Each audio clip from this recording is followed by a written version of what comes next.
कोटा तो बाद की बात है ना, क्योंकि देखिए ये सिलेक्टेड कैंडिडेट्स हैं, ये जो 972 कैंडिडेट्स हैं ये सिलेक्टेड हैं। ये सिर्फ कह रहे हैं कि आप सिलेक्शन लिस्ट दीजिए, सिखाना चाहिए। अब जी उनको सब बिल्कुल सबक सिखाना चाहिए। वो बच्चे खुद कह रहे हैं कि अगर कोई इसमें गड़बड़ी आपको दिखती है, अगर 10 ने 20 ने 50 ने अगर गड़बड़ी की तो उनको बाहर कीजिए, पूरी की पूरी लिस्ट जो है वो स्क्रैप मत कीजिए। बाकी वालों ने क्या गलती की है? बिल्कुल सही बात है, ऐसा क्यों करना चाहिए, ऐसा नहीं होना चाहिए। और ज़रूर यूटी एडमिनिस्ट्रेशन से भी इसके ऊपर बात की जाएगी। बीजेपी का कोई भी नेता जो है वो इन फाइनेंस अकाउंट असिस्टेंट के एस्पिरेंट से मिलने नहीं गया, ये पता नहीं किया कि इनके पास पैसे हैं भी या नहीं है, क्या कैसे खा रहे हैं, कैसे रह रहे हैं।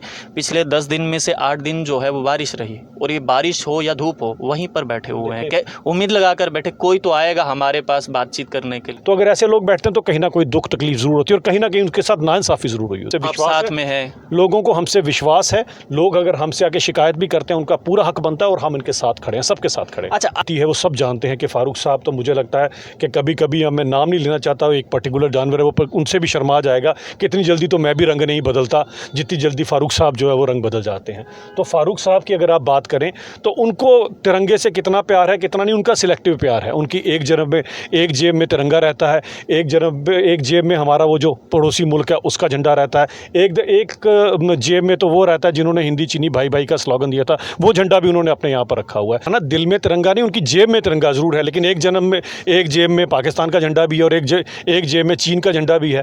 तो उनके 3-3 4-4 झंडे लेकर चलने वाला आदमी कहाँ तिरंगे की कितनी बात करेगा, वो आपके सामने ही है। पहले इनको जरा पूछ लीजिए कि आपको कौन सा वाला झंडा पसंद है।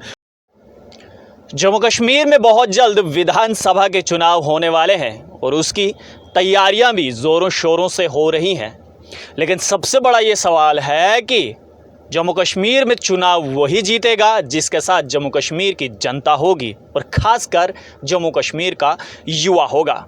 इसी सब पर आज बातचीत करेंगे।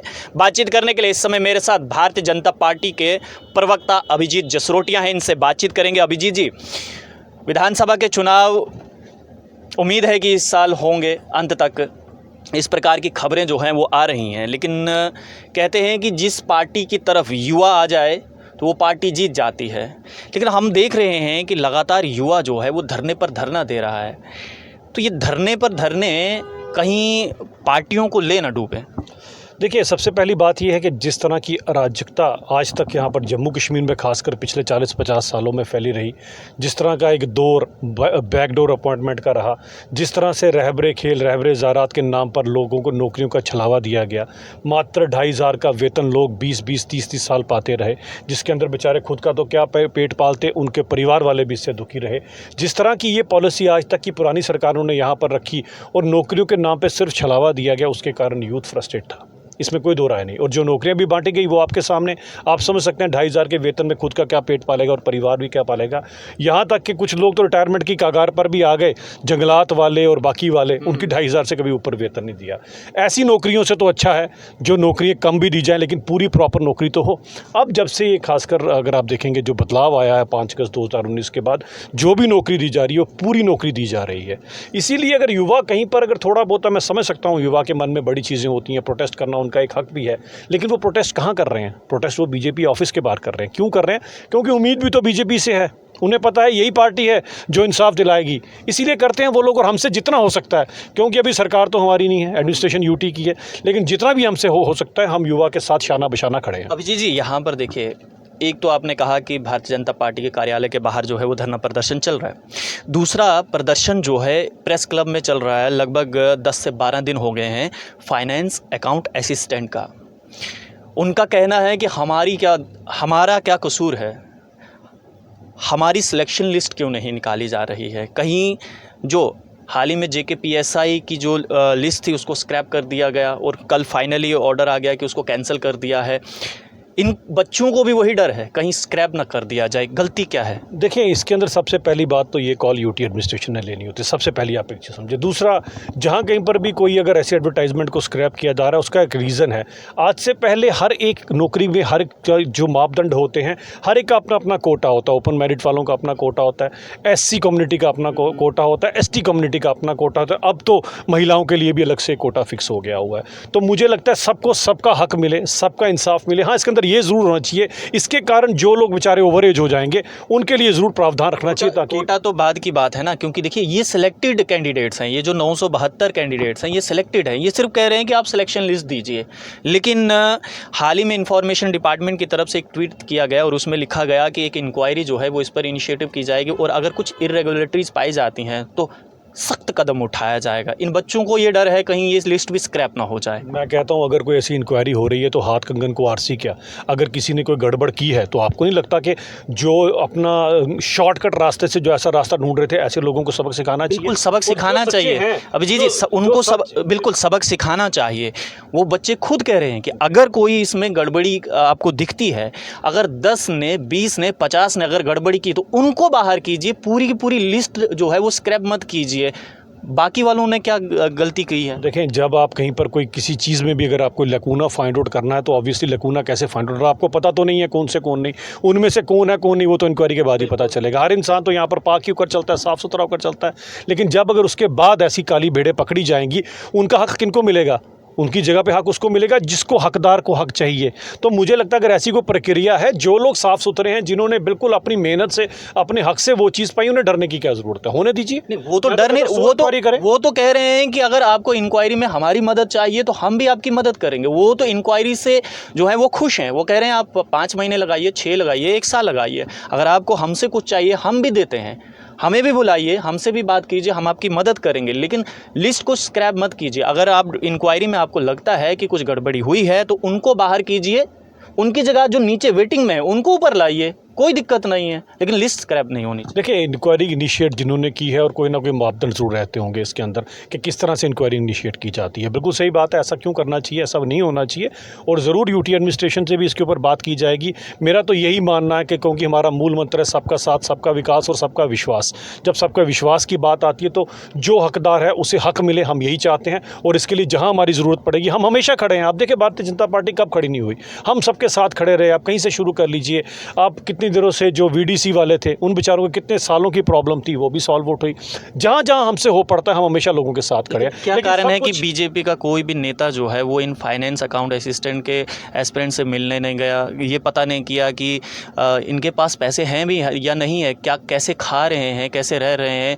पिछले 10 दिन में से 8 दिन जो है वो बारिश रही, और ये बारिश हो या धूप हो वहीं पर बैठे हुए हैं, उम्मीद लगा कर बैठे कोई तो आएगा हमारे पास बातचीत करने के लिए। नहीं, ऐसा नहीं है कि इनकी सुध बुध नहीं ली जा रही, यहाँ पर सभी ले रहे हैं, सभी का सभी किया जा रहा है। उसमें नहीं है कि आप सोचें कि अगर एक भी इंसान जम्मू कश्मीर में अगर दुखी होता है तो वो सबसे पहले दुख भारतीय जनता पार्टी का है। ये कहना गलत होगा कि हम इनकी सुध बुध नहीं ले रहे। इन हमारे अलावा ले भी कौन रहा है? आज तक किसने लिए ये मुझे बताएं। वो लोग तो ले नहीं सकते जिन्होंने इनके रास्ते में खड्डे डाले। ऐसे लोगों से तो आप कम से कम एनसी, कांग्रेस और पीडीपी से तो एक्सपेक्ट ना करें। एनसी ने ट्वीट किया, उमर अब्दुल्ला ने ट्वीट किया, महबूबा मुफ्ती ने ट्वीट किया कि गलत हो रहा है फाइनेंस अकाउंट असिस्टेंट के साथ, लेकिन भाजपा का कोई भी नेता खुलकर नहीं बोल पा रहा है। कारण क्या है? एनसी तो वैसे ही उमर साहब को मैं बड़े चैनल्स पर वैसे भी मैं उनको ट्विटर का सीएम ही कहता हूं, जो पुराने रहे तब भी मैं उनको ट्विटर सीएम कहा करता। ट्वीट पे बैठकर और ट्वीट करने से प्रॉब्लम में सॉल्व होती तो ज़रूर हो जाती। पहले खुद ही आपने लोगों के लिए ये प्रॉब्लम क्रिएट की, अब आप ट्वीट करके क्या लगता है कि आपको ठीक हो जाएगा? और आपके ट्वीट से आज तक असर भी कहाँ पर हुआ है?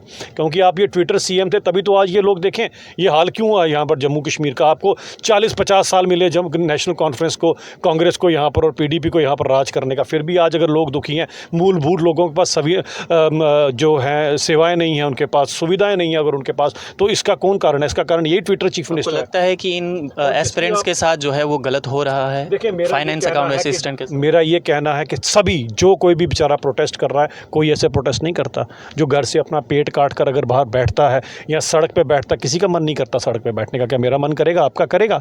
तो अगर ऐसे लोग बैठते हैं तो कहीं ना कोई दुख तकलीफ जरूर होती है और कहीं ना कहीं उनके साथ नाइंसाफी जरूर हुई होती है। बीजेपी साथ में है इन एस्पिरेंट्स के। बीजेपी का वैसे ही हमारा मूल मंत्र है अंत्योदय, जो सबसे लास्ट में है उसका सबसे पहले हम सोचते हैं, आगे वाले का चाहे बाद में सोचेंगे। इसी कारण अगर आप देखिए तो माननीय जो मैडम द्रौपदी मुर्मू जी इस देश की अगर सबसे प्रथम शहरी बनी है तो कैसे बनी है? क्योंकि अंत्योदय पे हमारी बीजेपी यकीन रखती है। वरना जिस जनजाति से, अनुसूचित जनजाति से वो आती हैं, देखा जाए तो उनको सबसे पीछे रखा गया था। आज वही अनुसूचित जनजाति की एक महिला भारत की सर्वप्रथम नागरिक बनी है। तो भारतीय जनता पार्टी का मूल मंत्र ही यही है। इसीलिए लोगों को हमसे विश्वास साथ में है, लोगों को हमसे विश्वास है। लोग अगर हमसे आके शिकायत भी करते हैं उनका पूरा हक बनता है और हम इनके साथ खड़े हैं, सबके साथ खड़े हैं। अच्छा, अब मैं आता हूँ हर घर तिरंगा पर।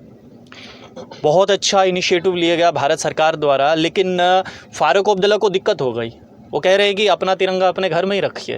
क्या तिरंगा सिर्फ़ और सिर्फ जम्मू कश्मीर के उन लोगों का है जो देश से प्यार करते हैं, या हर किसी का? तो अगर फारूक अब्दुल्ला ऐसे करे कि अपने घर में रखिए तिरंगा, तो इसका माने ये है कि फारूक अब्दुल्ला तिरंगे से प्यार नहीं करते। देखिए, फ़ारूक साहब की बात करूं तो उनके बयान हर 10 किलोमीटर बाद, हर प्रांत के बाद बदल जाते हैं। कश्मीर में उनके बयान कुछ और होते हैं, जम्मू में उनके बयान कुछ और होते हैं, दिल्ली में पहुंचते हैं उनको तिरंगे से भी प्यार हो जाता है और हिंदुस्तान से भी प्यार हो जाता है। फ़ारूक साहब की जो नीति है वो सब जानते हैं कि फ़ारूक साहब, तो मुझे लगता है कि कभी कभी मैं नाम नहीं लेना चाहता, एक पर्टिकुलर जानवर है वो, पर उनसे भी शर्मा जाएगा कि इतनी जल्दी तो मैं भी रंग नहीं बदलता जितनी जल्दी फ़ारूक साहब जो है वो रंग बदल जाते हैं। तो फ़ारूक साहब की अगर आप बात करें तो उनको तिरंगे से कितना प्यार है, कितना नहीं, उनका सिलेक्टिव प्यार है। उनकी एक जेब में तिरंगा रहता है, एक जेब में हमारा वो जो पड़ोसी मुल्क है उसका झंडा रहता है, एक जेब में तो वो रहता है जिन्होंने हिंदी चीनी भाई भाई का स्लोगन दिया था, वो झंडा भी उन्होंने अपने यहाँ पर रखा हुआ है। तो जब उनको जिस झंडे की ज़रूरत पड़ती है वो झंडा निकाल के दिखा देते हैं। तो फ़ारूक साहब के सिलेक्टिव झंडे से तो पूरी दुनिया परेशान है, हिंदुस्तान तो परेशान होगा ही। रही बात हर घर तिरंगा की जो आप बात कर रहे हैं, आप एक चीज़ समझिए, ये एक बहुत बड़ी मूवमेंट है, क्योंकि 75वीं हम वर्षगांठ अपने इंडिपेंडेंस डे की बहुत जल्दी मनाने वाले हैं। पूरा हिंदुस्तान को अगर आप देखें तो हम लोग बटे हुए हैं। बटे कैसे हैं? कहीं हम जात पात के ऊपर बटे हैं, कहीं क्रीड के ऊपर बटे हैं, कहीं हम जेंडर के ऊपर बटे हुए हैं एक दूसरे से। फिर आप देखिए, आप प्रांत के हिसाब से भी बदले हैं। आप नॉर्थ इंडियंस, साउथ इंडियंस, अरे नॉर्थ को छोड़िए, आप सब डिवाइडेड हैं। नॉर्थ ईस्ट भी अलग है, नॉर्थ वेस्ट भी अलग है। मतलब इस हिसाब से पूरा हिंदुस्तान आज डिवाइड हुआ पड़ा है। इस हिंदुस्तान को अगर हमारा भारत का तिरंगा, किसने किया ये डिवाइड? ये कांग्रेस की नीतियों ने किया। आज अगर एक माला के अंदर पूरे हिंदुस्तान को अगर हर घर तिरंगा की इस मूवमेंट से अगर जोड़ा जा रहा है तो इसमें किसे एतराज़ होना चाहिए? फारूक साहब को अगर एतराज़ है वो ना चढ़ाएं, हम किसी को ज़बरदस्ती नहीं करते। हम तो ये चाहते हैं कि तिरंगा वही इंसान उठाए जो दिल से तिरंगा उठाना चाहता है, जिसके दिल में तिरंगा। कहते हैं कि हमारे दिल में तिरंगा है, तो क्या ज़रूरत है घर में लगाने की? मैंने कहा ना, दिल में तिरंगा नहीं, उनकी जेब में तिरंगा ज़रूर है, लेकिन एक जेब में पाकिस्तान का झंडा भी है और एक जेब में चीन का झंडा भी है।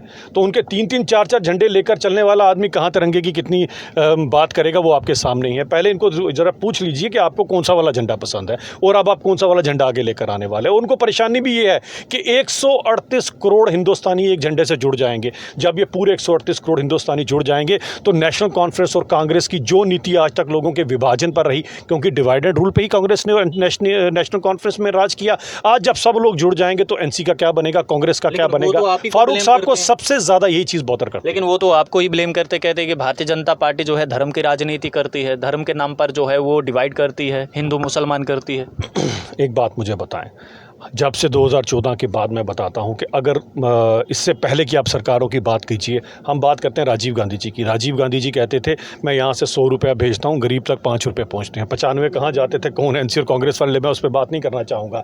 आज अगर सेंटर से 5 रुपये भी आते हैं, 10 रुपये भी आते हैं, वो सलमा बेगम के खाते में भी जाते हैं और गीता देवी के खाते में भी जाते हैं, वो मोहम्मद उस्मान के खाते में भी जाते हैं और राम प्रकाश के खाते में भी जाते हैं। तो बताएं, हम लोग करें विभाजन की राजनीति या ये लोग करते रहे विभाजन की राजनीति? ये ज़रा फारूक साहब से ज़रूर पूछिएगा इसके बारे में। आपकी बार 50 पार, आपके प्रधान का ये नारा है, कैसे पूरा होगा? देखें, आपकी इंटेंशंस और इंटेंसिटी सही होनी चाहिए। और भारतीय जनता पार्टी का मूल मंत्र है सर्वप्रथम देश, उसके बाद पार्टी और सबसे लास्ट में अपने आप। जब आप अपना नहीं सोचते, अपने देश का सोचते हैं, तो मुझे लगता है 50 से पार का पाड़ा जो आंकड़ा है वो कोई बहुत बड़ा आंकड़ा नहीं है और ज़रूर पूरा होगा, ये आप पूरा विश्वास रखिए। हिंदू सीएम होगा?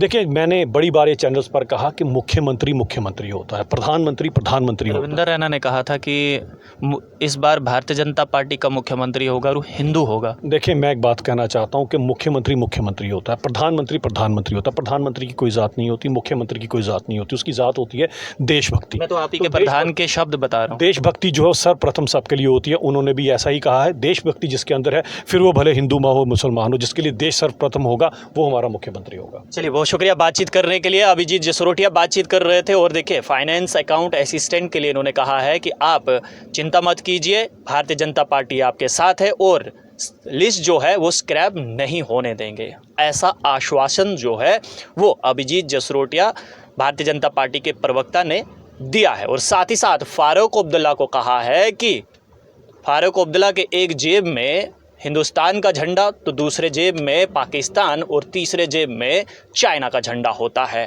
और अब की बार 50 पार आने वाले समय में मुख्यमंत्री जम्मू कश्मीर का भारतीय जनता पार्टी का होगा, चाहे वो हिंदू हो मुसलमान हो, मुख्यमंत्री होता है। आप लोग देखते रहिए टीवी नेशन न्यूज़। मुझे यानी देव ठाकुर को दीजिए इजाज़त। धन्यवाद।